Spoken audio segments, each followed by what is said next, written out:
All right, welcome to the final Fragments of Silicon review session for 2024. Apologies, I am kind of waylaid with the cold right now, so there's going to be coughing, among other unpleasant noises during this broadcast. I wish that were not the case, but, biology being what it is, we will all have to endure. Anyway, 4 reviews up this week, so no awkward naming conventions this time. At least not in terms of our, what we're doing this week.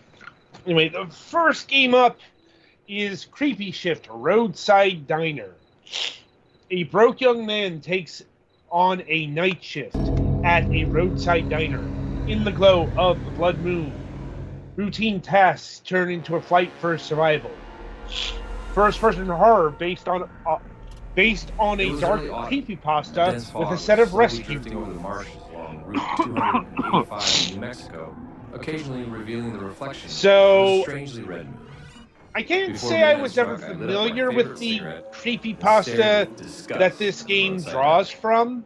I was going to spend the entire night there. Not a thing I actively sought out, or how popular it was before this.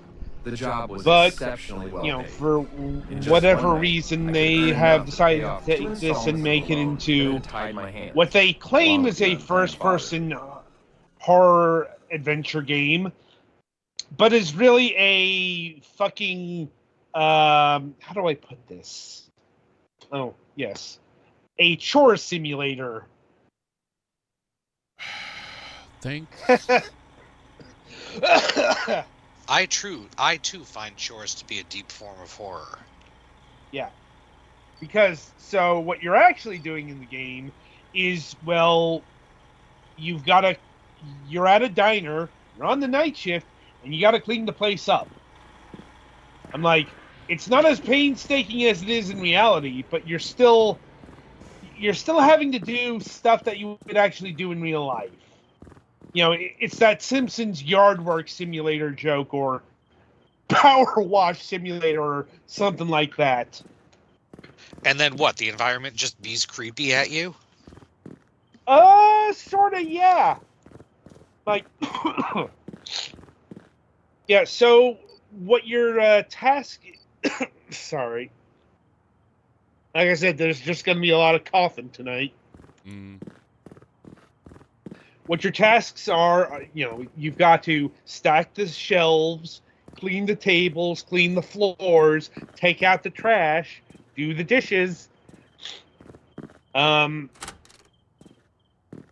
6 a.m.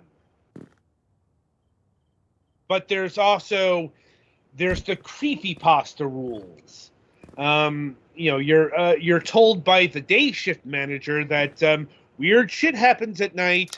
You're a dumbass for doing this, but since you're doing it, there are a few other rules you have to abide by. There are 2 specifically. 1, keep the exterior doors closed, because if you leave them open, you will invite in the devil. Their verbiage, not mine. And second, make sure that the creepy jukebox doesn't play its music for too long. Or else you'll get jump scared to death. I did not manage to do that second one, because I was busy taking out the trash and the jukebox started playing. And it turned out I went through the wrong door. So kind of like those observation shift games and things that you have to shut stuff down before enough stuff goes weird for bad stuff to happen. Something like that. Not that, not as involved as, say, Five Nights at Freddy's or anything like that, but you... Oh, yeah. Nowhere near that. And how well you do is based off of the amount of tasks you get accomplished throughout the course of the shift. like every task affords you a certain amount of coinage. So stocking the shelves might give you 50 cents, or taking out the garbage will give you $2. That sort of thing. And that's about the extent of the game. Honestly, not much in terms of like core mechanics and anything, but it seems to do a sufficient job for what it sets out to do. Also, a bit of a warning here: this game does have a disclosure of the use of AI in basic limited use in sound and 2D images. So that's unfortunate, but not as bad as it could have been.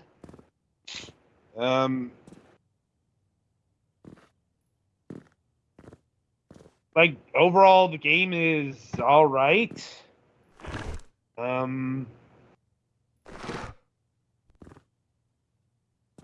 just... I got nothing here. It's one of those games that's so okay, it's average. And I'm like, yeah, for what it was, it did that. But not much more. I mean, there's only like 2 achievements. It's not going to take a lot of your time.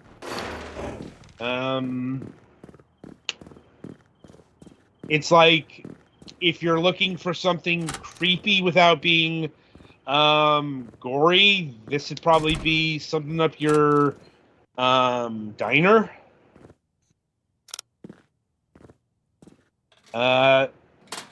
Game's worth going for $7. Maybe a bit high.